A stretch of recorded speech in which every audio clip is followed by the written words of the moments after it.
Halo, apa kabar Anda hari ini? Kini saatnya saya Dana Paramita mengantarkan berbagai informasi dari Palembang. Sejumlah berita aktual dan menarik akan kami sajikan untuk Anda. Berikut 3 berita utama hari ini. Seminggu jadi buronan, polisi akhirnya ringkus pencuri kendaraan bermotor di kota Palembang. Diduga tercemar penambangan ilegal, air sungai di Desa Beringin Rupit, Kabupaten Musirawas Utara tak bisa digunakan warga untuk kebutuhan sehari-hari. Puluhan hektar tanaman padi di Desa Beringin Rupit, Kabupaten Musirawas Utara diserang hama belalang.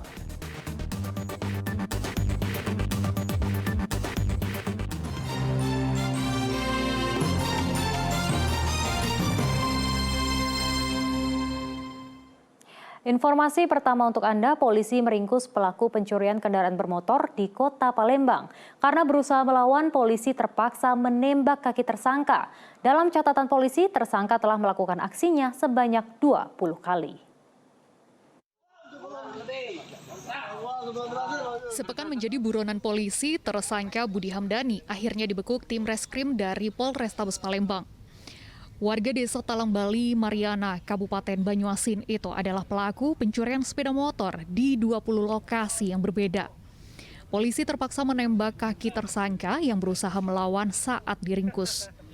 Tertangkapnya pelaku setelah polisi mendapatkan informasi persembunyiannya di kawasan Kuto, Kota Palembang. Saat akan dilakukan penangkapan, pelaku justru melakukan perlawanan sehingga polisi melakukan tindakan tegas dan terukur. Dalam aksinya, pelaku kerap mengincar sepeda motor jenis Matic yang ada di area parkiran. Sudah kita cek, semua ada sekitar 20 TKP. Tapi dengan laporan polisinya sudah kita cek ada 15 kurang lebih. Cara emang polisi berarti spesialis ini, Bang? Memang spesialis karena dia juga seorang residivis. Untuk modusnya dia menggunakan ada tubuh sipil. Dari tangan residivis kambuhan ini, polisi menyita barang bukti berupa sebuah kunci letter T dan 9 senjata tajam yang kerap dibawa pelaku saat beraksi. Polisi masih memburu pihak penada yang identitasnya telah diketahui. Atas perbuatannya, polisi menjerat tersangka dengan pasal tentang pencurian dengan ancaman hukuman paling lama 7 tahun kurungan penjara. Edi Ruansyah melaporkan dari Kota Palembang.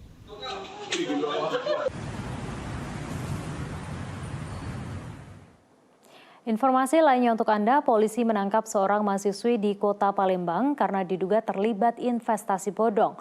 Warga yang tertipu menderita kerugian hingga 1 miliar rupiah.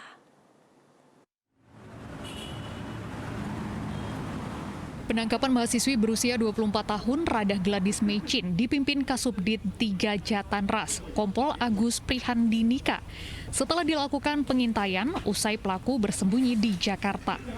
Rada dicari polisi karena diduga terlibat investasi bodong.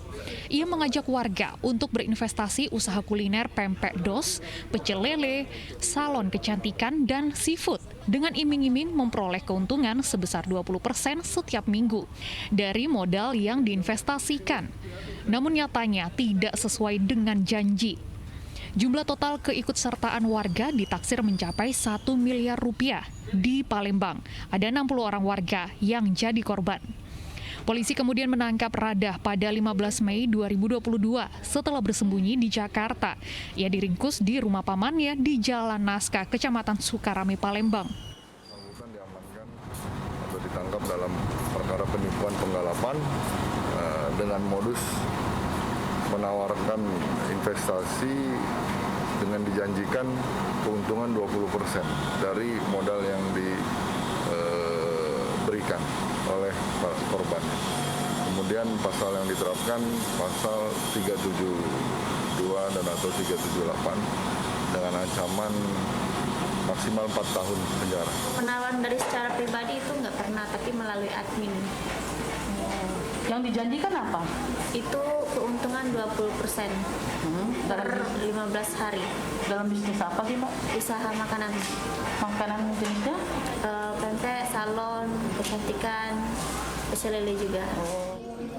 tersangka akan dijerat pasal 378 KUHP atau pasal 372 dengan ancaman hukuman paling lama 4 tahun kurungan penjara. Januari Hro melaporkan dari Kota Palembang. Seorang perempuan muda yang menjadi penipu di Kota Palembang ditangkap. Pelaku meminta imbalan uang ratusan juta rupiah agar korban diterima menjadi anggota Polri. Kasus penipuan ini terungkap setelah korban tak kunjung mendapatkan pekerjaan yang dijanjikan melapor ke polisi. Amelia digelandang petugas unit pidana khusus ke Mapolrestabes Palembang. Wanita berusia 22 tahun itu ditangkap polisi atas tuduhan telah melakukan penipuan dan penggelapan. Akibat perbuatannya, korban menderita kerugian sebesar 590 juta rupiah. Penangkapan tersangka berdasarkan laporan dari salah seorang korbannya berinisial IR. Kepada korban, tersangka mengaku dapat memasukkan anak korban menjadi anggota polisi asal memberikan imbalan uang ratusan juta rupiah. Namun setelah uang diberikan, anak korban tidak diterima menjadi anggota Polri. Bersama kawan-kawan yang memang dia tidak sendiri, kawannya sekarang masih kita lakukan pengejaran. Dia sudah kita amankan, alhamdulillah, dan kita akan proses lebih lanjut untuk mempertanggungjawabkan apa yang dia telah lakukan. Untuk korban sendiri berarti nggak bisa masuk polisi itu bang? Dua-dua atau gimana? Nggak bisa, karena memang dia cuma hanya ngaku-ngaku saja bisa memasukkan, cuman padahal tidak bisa sama sekali. Diduga masih banyak lagi korban penipuan yang dilakukan tersangka. Polisi mengimbau warga yang pernah menjadi korban penipuan untuk segera membuat laporan ke Polrestabes Palembang. Atas perbuatannya, tersangka Amelia dijerat dengan pasal tentang penipuan dan penggelapan dengan ancaman hukuman di atas 5 tahun penjara. Dedi Ruansyah melaporkan dari Kota Palembang.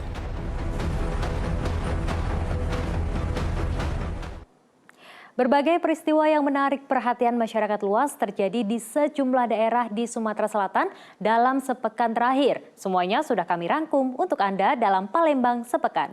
Kami awali dari Kota Palembang.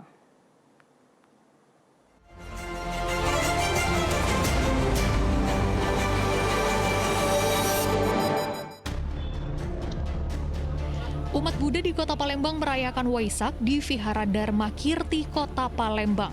Perayaan yang berlangsung hikmat tersebut ditutup dengan tabur bunga di pohon bodhi.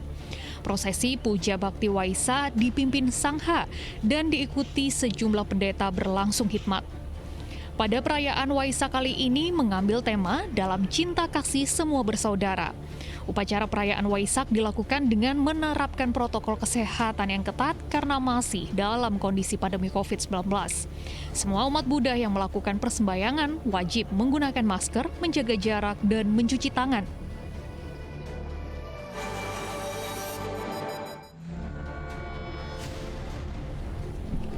Bahan bakar minyak jenis Pertalite masih sulit didapatkan di SPBU di Kabupaten Musirawas Utara.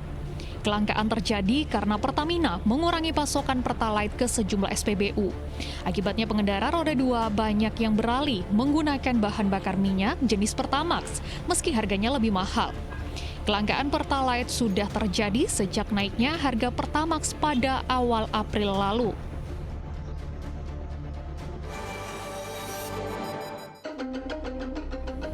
Badan Konservasi Sumber Daya Alam Sumatera Selatan bersama komunitas pecinta satwa dan pihak swasta memasang GPS Kolar di tubuh gajah liar. Pemasangan GPS Kolar ini guna memantau pergerakan kawanan gajah liar di Kabupaten Ogan Komering Ilir. GPS Kolar adalah salah satu alat mitigasi atau alat yang digunakan untuk upaya mengurangi resiko konflik gajah dan manusia. Diharapkan dengan pemasangan GPS Kolar ini dapat meminimalisir konflik gajah dengan manusia.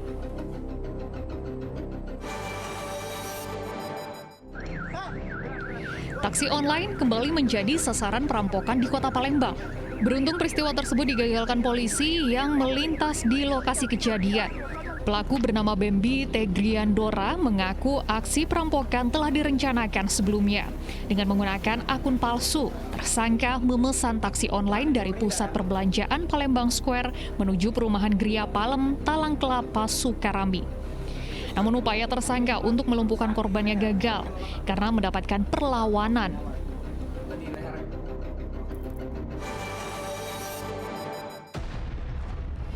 Jumlah penderita diare di Kabupaten Pali terus meningkat. Dalam kurun waktu 2 minggu terakhir tercatat 40 orang pasien diare dirawat di RSUD Talang Ubi. Kondisi pasien sangat lemah setelah banyak mengeluarkan cairan dari dalam tubuhnya. Pasien mengeluh suhu tubuh panas, beberapa saat kemudian mengeluarkan air besar. Diduga kurangnya memperhatikan kesehatan lingkungan dan pola makan yang buruk menjadi penyebab utama terjangkitnya penyakit diare. Yanori Rom dan Dedi Ruansyah melaporkan dari Sumatera Selatan.